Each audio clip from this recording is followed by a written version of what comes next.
Hey, how do you think you're gonna get anything done? Thanks. Counting on Marion. Who's not here. As soon as she comes in, we'll start. Trying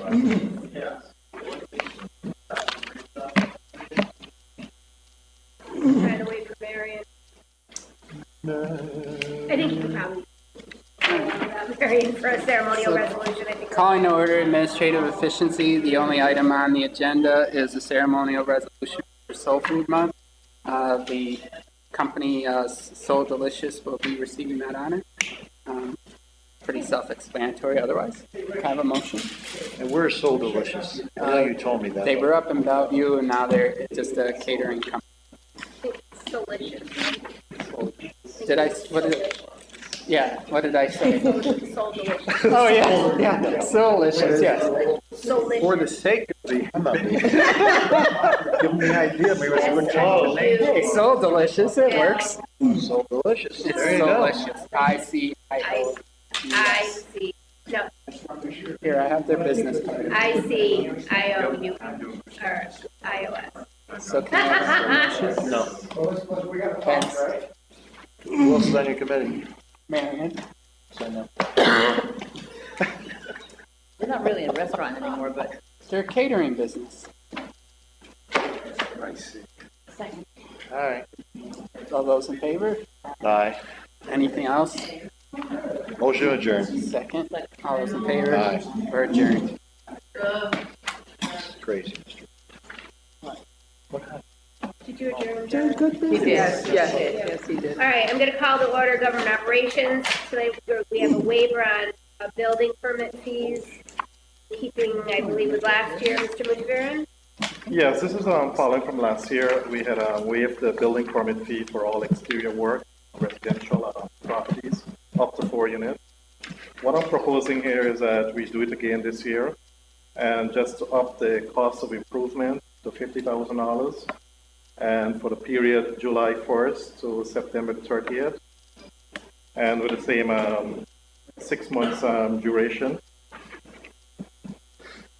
Was there any kind of data collected or anything that we can substantiate? Mr. Heatman had did some research for me. Yeah, we did. We did some preliminary research on this. You have to remember, though, for 2016, we went from July 1st to August 31st.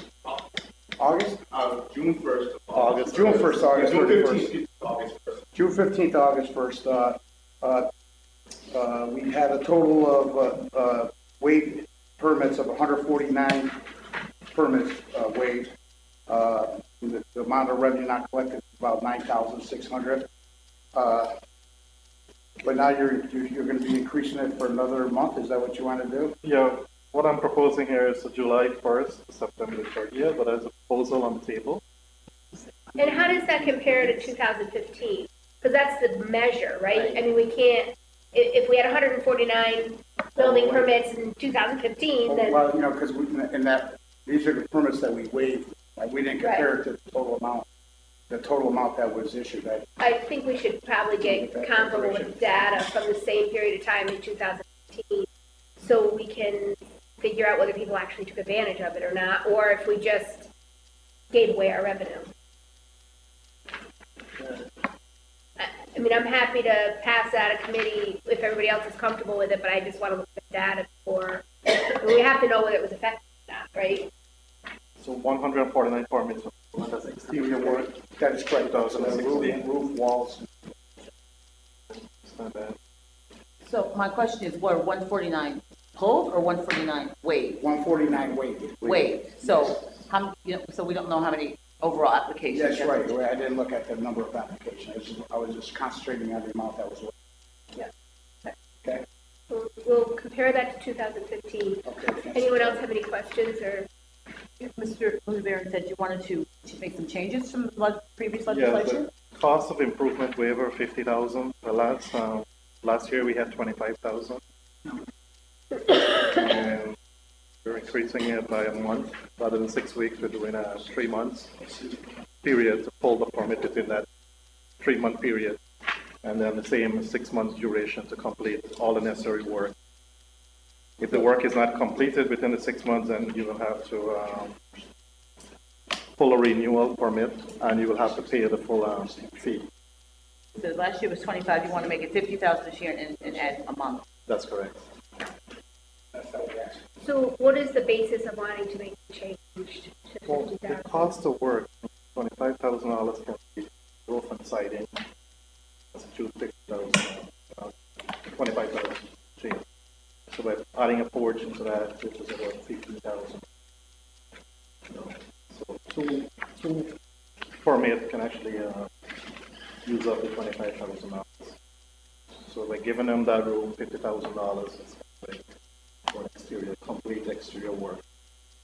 And Based people on pay a the- percentage based on the cost of the job too, right? So it's even more so, even more revenue.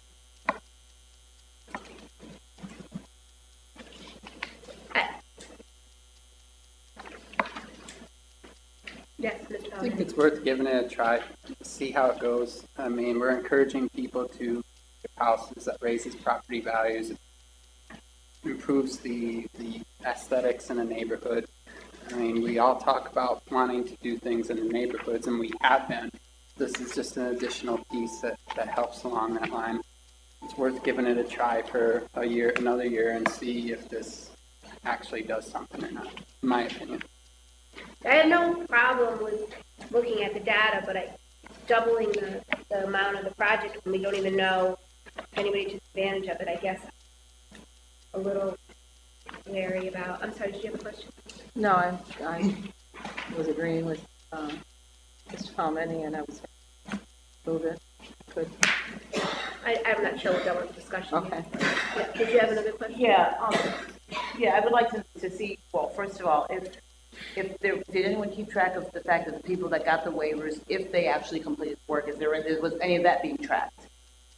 The jobs were completed, right? Well, Yeah, if the jobs really got completed. Well, I'm pretty sure they have to complete it, yes, because it's, In our research, we found that those jobs, 149 were. okay. So we actually had people go out and inspect and see that happened? Absolutely. Absolutely. Like any permit, you have to do the final inspection and close the permit. So that's pretty much. But we had a time frame, so I'm just, did they need an extension, or did they really get it done within the 6 month time frame, or 6 weeks, was it? 6 Last year? months. No, last, 6 months. 6 months. last year was 6 months? No, 6 months duration, we were six weeks. So, total so, permit, right, so they, 6 months to and so complete. did they get it completed within that 6 months? And I'm not saying they didn't get it completed, but did they meet the time frame, which is what made them eligible for the waiver? Well, I'm thinking so because it's 149 was pulled, 149 was waived. Yeah, So I'm pretty- of those 149, they were all, I don't know what kind of it was, so I'm expecting it to be. I didn't look at the time period, but I know they were complete.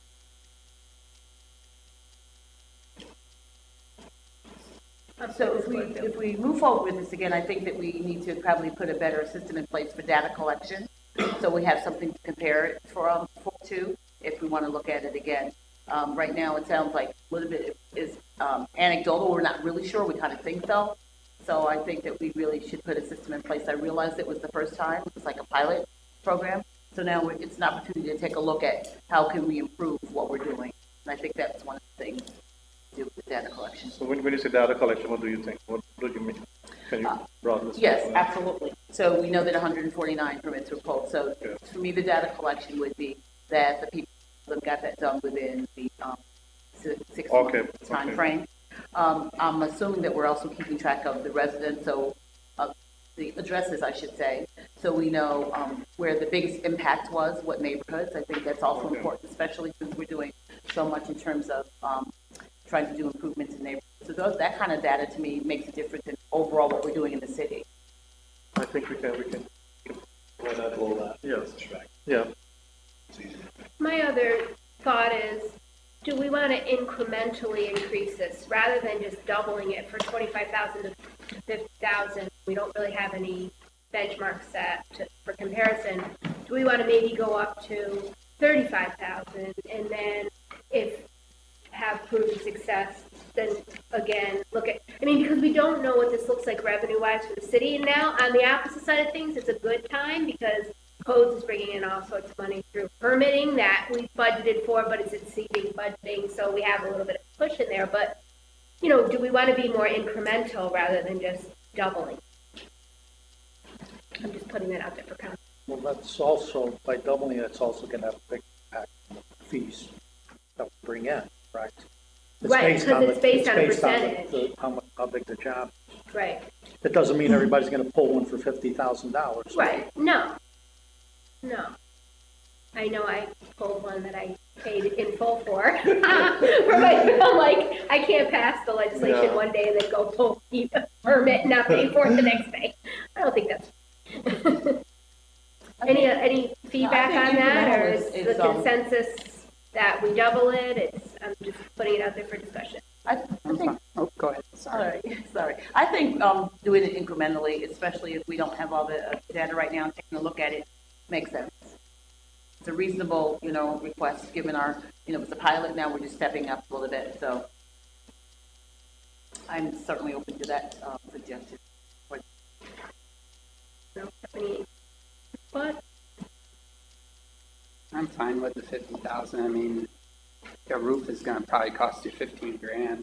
Yeah. And then if you do some other stuff, I mean, siding's really expensive. You know, we're trying to encourage people to do stuff. It's worth trying it for a year and seeing what happens. I agree with that. any other conversation? This number was based on feedback. I think a roof is a set fee, I believe. I think it's $75, I believe, unless they changed it. I don't know, I did one a couple years ago. It seemed to be based on value. Value. Yeah, it's value, yeah. So the more money you spend. Not, as far as I know, for roof, I thought it was something.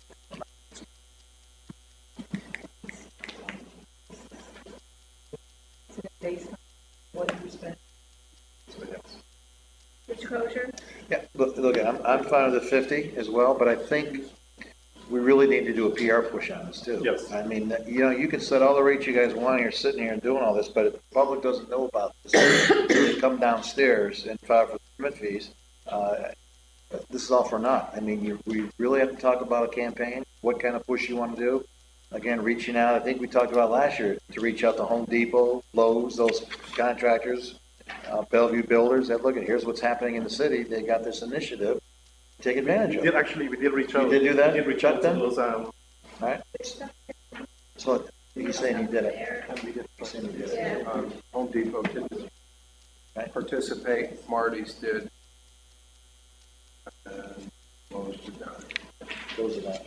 Probably something like that, and again, try to get an article in the Gazette, folks, you know what I mean? Call the Gazette's here. Well, we have a website too. Yeah, I'm looking, he's right back at me. He's so quiet, you know. Yes, so, That was press last. Mr. Kosher, Haley used to speak up, you know. Mr. Kosher, we actually did a press release. I don't Clerk's know. office. Oh, anyway, so I'm Get on the fine. website. No, I it think was if in the we- paper last. PR was there, but I mean, we need to be more aggressive this year, so sell it more. Okay, so at this point, if nobody has any more questions or discussion, I'll look for a motion. A second? Second. All those in favor? Aye. Very good. Is there anything else to come before government operations this evening? Motion to adjourn. All those in favor? Thank you. Okay, call to order Health and Recreation. We have 3 items on the agenda. The first item is for the Central Park Playground equipment. And Rich Paterni from the Recreation Advisory Commission is here to talk about those plans and where they are with that particular project. County Legislator, District 1. Oh, that's the other guy. So. Yes. Thank you, Councilman. So what I wanted to come before you tonight is just talk about the work that the Recreation Advisory Commission has done to date. Our main focus has been on replacing the playground equipment that was taken away at Central Park. And you'll see in the little packet that I gave you that we unanimously approved spending almost $120,000 to get that stuff back in place up there. We had long discussions about where we wanted to put it, but it's basically going to be going back in the same place that it was, least disruption to the park. We won't be taking any trees down or anything, so that was a big thing that we talked to neighbors about. And then we have just a little over $3,000 that we needed to do some work at Oregon Avenue at Schenectady Little League for some security reasons up there, for some fencing that needed to be put in to keep some people out. So did that. So we've got about half of the money left still to spend that we are in deep discussions about as we speak. Some of those things that we're talking about, repairs to the Rose Garden steps, the steps coming down, they're pretty deteriorated and crumbling. So that's going to need some work at some time. Garbage containers throughout. We've noticed that in all the parks, not just Central Park, that there's going to be some containers that are, really need to, maybe we can get a city logo on it, make it really look official and everything. Big thing that we've talked about is security cameras. I know the mayor, through the Smart Cities initiative, has plans for that and everything. But we really focused a lot of our discussions on securing our investment that we're putting into the parks, and it makes a lot of sense. So this talks about that. There's been some talk about some senior exercise equipment for the seniors to go in there, so and use some of that. Refurbishing some more tennis and maybe basketball courts. In particular, Hillhurst is in desperate need. There's weeds growing up through it and all that and everything. There's talk about wanting to get some more use out of that. Fencing. Use the parking lot right now. Yeah. That's the problem. If you can do something about signing that off, that's Rich, because it's clear, it's only handicapped parking in that park. But when people are using the barbecue equipment, there had to be 10, 12 cars on grass, parking on the tennis court. So we have to do something. We're going to put money in there. We're going to have to figure out how to secure that so we don't have automobiles there driving on grass. Okay. So Well, that could possibly time. fall into our next thing that fencing. I mean, fencing is needed, and we can go on and on and on fencing throughout these parks. There's tons of that needs to be done. Picnic tables, I know Mr. Kosher has brought that up before. Many times, numerous. So definitely that. The greenhouse at Central Park also, that I don't have listed on there, but that's something that we certainly could invest some monies into. So our next meeting is to dive deeper into all of this and hopefully come back with some more recommendations for you at that point in time. But our main focus was Central Park equipment that was taken out, make sure we get this stuff on order and get it back in place. Questions? So do you have a time frame in terms of when this all could possibly installation completed? As long as this is okay by all of you and everything, you can have it ordered this week. It's ready to go. You see the quote here. It's Miracle Playground Equipment, the same company we've used through state contract. And it could be up and probably ordered soon, I would think. Right, yeah. We have the funding, we supply the funding capital projects for 2007. Good. So you guys are voting on some projects. So what has the average installation process look like in the other parks? So just for a time frame, it's June now. Yep. So in the 2 years prior, when we did the ordering, I don't think we ordered until maybe August. The first year probably September, and then we were into November. So we're June. So I'm hoping by the end of the summer season, September, maybe mid to late September, somewhere in there, if everything goes right. And it all depends on how backlogged the company is with their orders and things like that. Mr. Kosher? Yep, so picnic tables, Rich, we really have to get some kind of approval to get these things going on. We talked about them numerous times, and the lifeguards are just doing their in-service at Central Park, the pool. And I know we've got some in the pavilion, but there are just no picnic tables out there at all, Richie, and it really is a concern for a lot of the school groups that come in the summertime. We're expecting over 100 kids at least 3 times a week to come during the day. and they look for those picnic tables. And we did them in-house before. And the picnic tables in the pavilion are getting old and beat up. So if there's any way we can push something through, again, we're talking, it's July already. I mean, everything is starting. The pool's opened up next week, next Tuesday, they open up already. And I know it's late, but yeah, I just can't reiterate enough how important that is as well, for us to have that. Yes. So, the old Buzz tennis courts, what's the plan for that? Old Buzz tennis courts. Yeah, the ones that are over on the side, when you come into the park and on the left-hand side, they're like fenced off.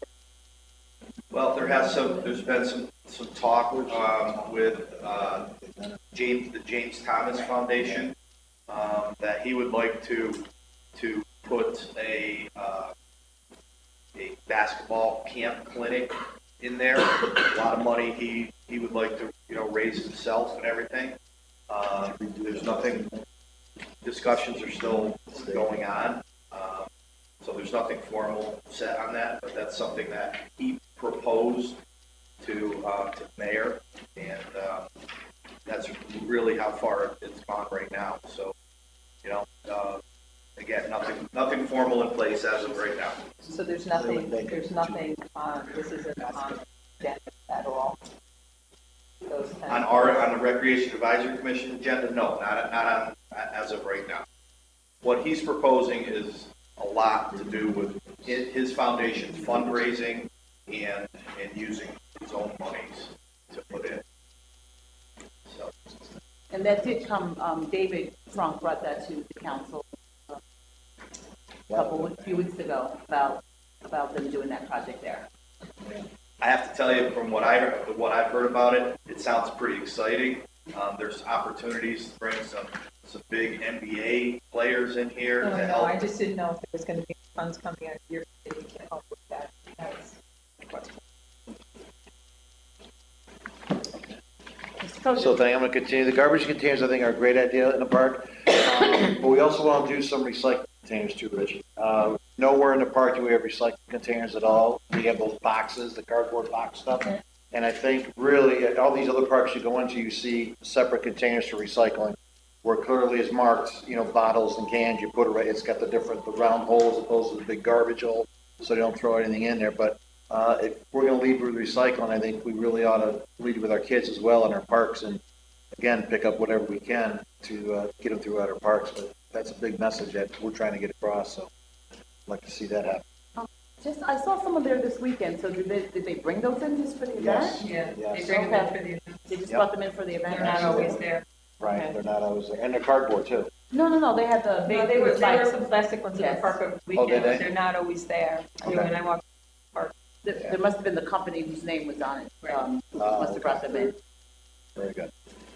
Just Very good. Karen, going back to your question for a second, those who don't know who James Thomas is, he's a former Schenectady High basketball player that went on to play at the University of Texas and into the NBA and some of the European leagues, I believe, too. So it's not something that is a kind of a farce. It's something that I think can probably make happen if it's approved.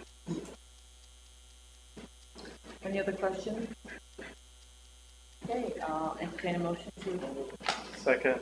all those in favor? Aye. Okay, thank you very much Thank for you. coming, Mr. Botanic. Order it up. All right, the next item on the agenda is for the MySci Vale Park project, and Mr. Falachico will talk about that.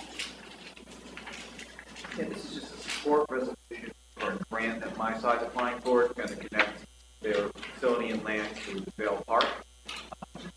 It would be up to 75% state reimbursement, with my side having to match 25%. The city's not really on the hook for any of this. This is just add some points to their application, get scored if they resolution is the governing body of the municipality. Right. This same exact resolution came before us last year when they were applying for CFA funds. So it's the same project, the nature trail, the education pavilion, the public restrooms. Yep. Smart. So everybody's familiar with the consolidated funding application process, so this is just our letter. Okay, any questions about that? I move it. Second. All in favor? Aye. Okay, and last item on the agenda is for the Jerry Burrell Unity Park improvements. Mr. Palazzolo. Same idea, this is another application for funding, it's up to 75% state reimbursement, the municipality, 5% one, the city and its project partner wants to provide a 25% match. The YMCA project partner offering $476,000 of matching funds and labor.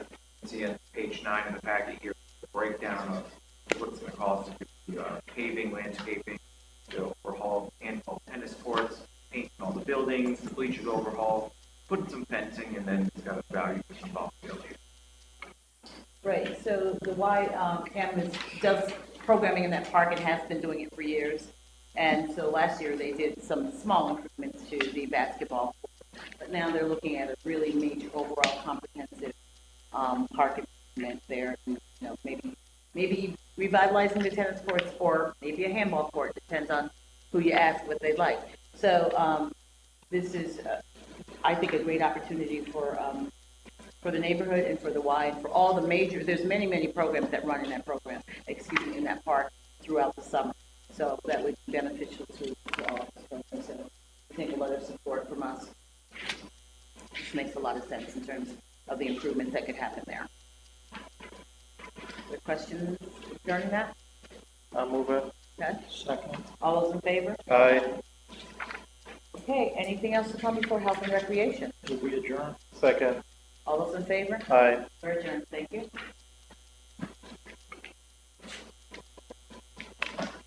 Call toward public safety, and there's one item on the agenda calling for a CR, recognizing the month of June as National Rose Month. Move it. Second. All those in favor? Aye. Any other business before public safety?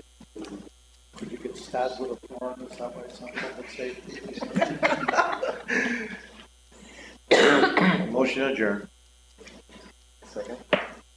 Second. All in favor? Aye. Aye. Thank you. Okay, I want to open public service and utilities, and the first item is National Cancer Survivors Day. It's in June, and we're going to be honoring Andrea Budis, who raised over $125,000 for blood cancer, lymphoma, leukemia, and she'll be next week. So I think it's a great resolution. It's always good to have cancer. Is there something here? Am I missing it? In the packet? No. No, I'm not. Was there something in there? No. No. Oh. John. Second. Thank you. All those in favor? Aye. Next up is the standardization of city-owned charging stations. This is Eric Shannon. Eric Shannon, this is just a resolution to allow the city to purchase ChargePoint products as the standard charging station. November of 2015, we installed our first charging station on the Liberty lot right across at Susan's and Point North. The city parking lot, as well as a couple other parking lots. In our grant that we have now through NYSERDA, we're purchasing 8 more dual charging stations. We'd like to standardize those and be able to purchase ChargePoint as well. It'll help us with, we have a web portal with ChargePoint, allows us to track all the information that goes to the charging station, session details, length of stay, the amount of sessions that we have, and the total electricity that goes through the charging station. So just here to address any questions. Yeah. So who pays for all this? The specific charging stations that we're getting through the grant will be paid for through NYSERDA grant from Cleaner, Greener Communities. The debate of who's paying for the electricity is a nationwide. I have particular opinions on it, but I don't believe that is addressed at the moment. There is the idea that we could have the pay structure of the charging station could be worked into the price of the charging station. For example, the extra 3 cents kilowatt hour that you would pay while at the charging station for 15 minutes could be worked into the fee of, of the charging station. So for example, if you basically just had a flat rate fee of 3 cents, every 15 minutes. Oh, is that all it costs? That's about Yeah, the approximate I cost? mean, it's, Oh, is that minimal then? Okay. it's the same, it's the same idea as, a kilowatt hour costs how much. Delivery fee, damn. A kilowatt hour costs how much. I'm fairly certain that a total charge of a battery is somewhere around 14 to 18 kilowatt hours, I believe. So it's not, we're not talking A about, lot of money. yeah. Okay, I thought there was. And the total amount of electricity that we used so far in the lot, I would say, is around a couple thousand megawatt hours, I think. So it's not a lot. All right. So, I hope I'm saying that right. to Mr. Kosher's question, who's paying for it? Is it Where's the coming out of? Do you mean electricity or the charging Yeah, station? well, yeah, Electricity. Who's that bill sent So to? the electricity could, Right. the electricity could be paid by the person who's charging. Could be Yes. in place for that, It's yeah. not. So who's paying for, City. the city's paying for it right now? Correct. On the charging station in the Liberty lot, one of the reasons also is because we own 2 partial hybrid electric vehicles that charge at that spot as well. Okay. So that is a mixed-use station. We are proposing that in the grant that we have going on, we're proposing that 4 of the charging stations that are completely city-owned, the city will be paying for those charging stations. And I believe the idea is that the consumer that is charging their vehicle at the electric station would get a trial period where they get free electricity. And after that trial period runs out, they would pay that 3-cent extra fee per 15 minutes that's incorporated into any potential other fees on that station. Gotcha. That are third-party fees that we wouldn't have anything to do with. So the stations that we're going to install will have the capacity to do that? Correct. Yeah, so that's another really good thing about the web portal that ChargePoint has. It breaks all of that stuff down. You can actually change the payment structure every hour if you wanted to. So you can split it up in different ways. For example, if you wanted to have some type of electric vehicle event in the city, for a week, you could offer a week's worth of charging. And then you can, set from this time to this time. And then once that time is over, it'll go right back to the payment method. So that there's a lot of benefits to the software portion of ChargePoint as well. There's a lot of control that you have. So the idea of this is to, instead of having multiple software platforms for the same thing, it's all the same software. So do we need a motion to approve this? Is this what we're asking for here? Yeah, and I guess it is also important to mention we'll still have multiple vendors bidding on ChargePoint products, so we'll get the best price possible. So it just as an added mention. Good. I'll move it. Next, okay. All those in favor? Thank you. Good job, Eric. Good job. Hey, take my phone, put my email back on. Can you do that? Sorry. Can you do the email? Expo on. Oh, it's the other one. Oh, that's right. Damn phone is good. All right, call to order the. Can I adjourn Oh, first? well, let's go. I have a motion to adjourn. Don't make it me. Oh, thank you. All those in favor? Aye. All right. Call to order City Development and Planning. A few items here. The seeker for the Boys and Girls Club, Mr. Felke. Yeah, on April 10th, we opened up a comment period for the alienation farmland in Blackenbush Park, the Boys and Girls Club. They're using that land to build a community center. As part of that process, we're required to seeker review. And what we determined at this is that it would be a type 2 action. That you're not required to do a negative declaration. It's just find that it's type 2 is not an environmental impact statutory thing. This is just for the alienation portion of it. When they come back and they have the actual building that they're ready to propose, they're going to have to do their own seeker type 1 action. That's a substantial project. Any questions or concerns? Seeing none? Motion? So moved. Van. Okay. Second, Ms. Porterfield, all in favor, say aye. Aye. Thank you. The permit for dailies on 10 Yates Street? Assume you're taking all these? Cover these permits too. This is revocable permit number 619, Dailies on Yates, a sign of 34 inches high and 60 feet wide. Reviewed by the city engineer, by development, and these in order. We have their insurance as well. Page 16, you can see a rendering of the sign.